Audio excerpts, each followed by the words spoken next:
People who are trying to lose weight often overlook how they are sleeping. But what we know from studies is simply being sleep deprived can make it a lot harder for you to shed weight. So one example of this is scientists from around the world did different studies where they found a huge association between being sleep deprived and having type 2 diabetes. So I talked a lot about this before and in some other videos, but it's really hard for someone to lose weight if they are metabolically unhealthy. And I think that the first step that people need to take to start losing weight is to start becoming more metabolically healthy. Because if someone is metabolically unhealthy and their insulin isn't working so well and their metabolism isn't working so well, then it's going to be really hard for that person to start burning fat. Now, one of the first steps to someone becoming metabolically unhealthy is something called insulin resistance. So normally, if you have a glucose spike or a sugar spike in your body, your insulin will come in to bring that glucose down and to start storing it safely. But if your insulin is not working so well, then it's not going to be able to safely store that glucose. And instead, you're going to be in this state of hyperglycemia. And this is something that people who are diabetic have to struggle with. And also, your body's going to be in this constant state of storing fat. Now, if we have this huge association between being sleep deprived and people having diabetes, that can be kind of scary because a lot of people are chronically sleep deprived. But that doesn't necessarily mean that your sleep deprivation causes your diabetes, right? Because it could be the other way around. Your diabetes could be what's causing your sleep deprivation. Well, scientists wanted to address this very question, so they did an experiment. So they took these healthy people and they had them start becoming sleep deprived. So they forced them to only sleep 4 hours a night for just 6 nights. And after just 1 week of being sleep deprived, these healthy people were now 40% less effective at safely storing their glucose. Now, just to take this into perspective, if these same people were taken to an independent doctor and that doctor had no clue about the sleep study that was going on, those people would be diagnosed as pre-diabetics and they would go on a strict regimen to prevent them from becoming type 2 diabetics. Now, scientists even looked into this more deeply because they wanted to know what specifically was causing that glucose to not be absorbed. So scientists took biopsies of all these participants and they looked at their cells and they found that the cells of these participants had become way more insulin resistant. In other words, the cells had become a lot less responsive to glucose. Now remember what I said from before about insulin resistance and metabolic dysfunction. This is all the first step that people get to having this metabolic disorder and start having this weight gain that they can no longer control. And there's also some reports that when people are sleep deprived, they tend to eat more in general. And part of this could be just because they're trying to keep themselves awake, and if they're sleep deprived, that's the only way they can do it. But more specifically, not only do these people eat more, they eat more junk food. So there's a sleep researcher named Dr. Van Cotter who did a lot of studies on this. And one of the things that she found is when people are sleep deprived, they start to lose their ability to control their hunger. So we have these two hormones that are responsible for us either feeling hungry or feeling full.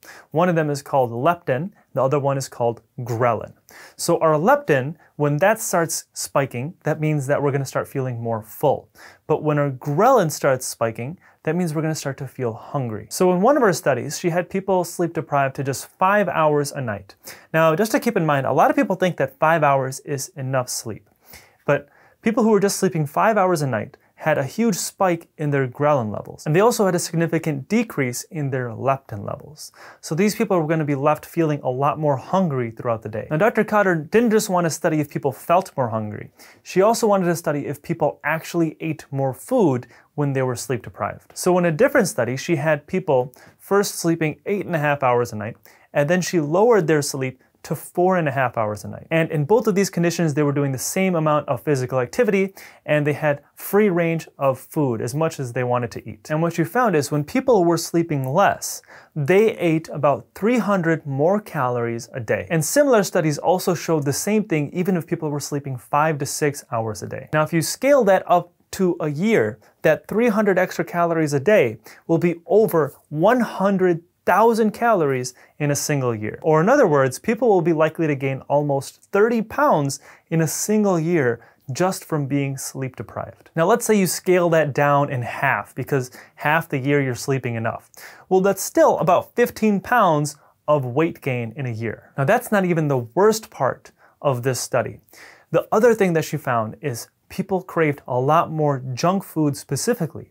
People craved a lot more carbohydrates and unhealthy foods when they were sleep deprived. So not only were people eating more food, they were eating more junk food specifically, and that's just going to further put them on the weight scale where they're struggling losing weight. Now the other important thing about sleeping more is it's also going to help you maintain your muscle. I know I talked a lot about maintaining your muscle and how important it is to maintain your muscle for a long period of time because, like I said, muscle mass or your muscle strength is one of the best indicators we have for how long you're going to live. And the more muscle someone has, the longer they tend to live.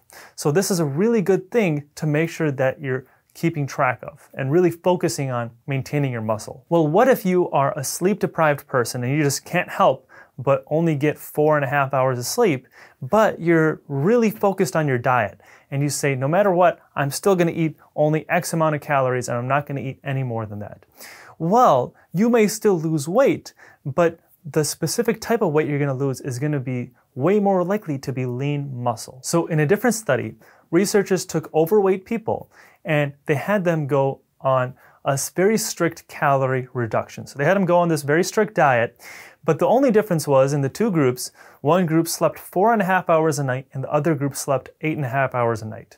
Now the results of the study were good for both groups on paper because both of the groups lost weight. But the group that slept less, 70% of their weight loss came from their lean muscle mass, as opposed to the other group, over 50% of their weight loss came from their fat, and they were able to retain a good amount of their lean muscle mass. So this is why it's so important to make sure that you're sleeping enough.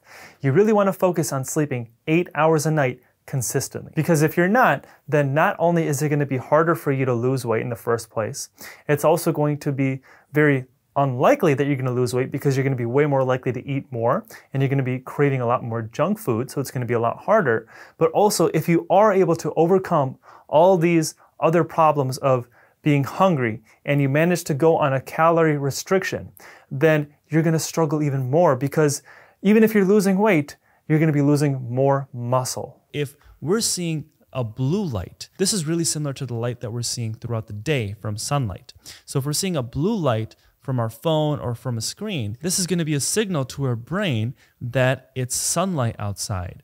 And this is also going to be a signal to diminish our melatonin. So now not only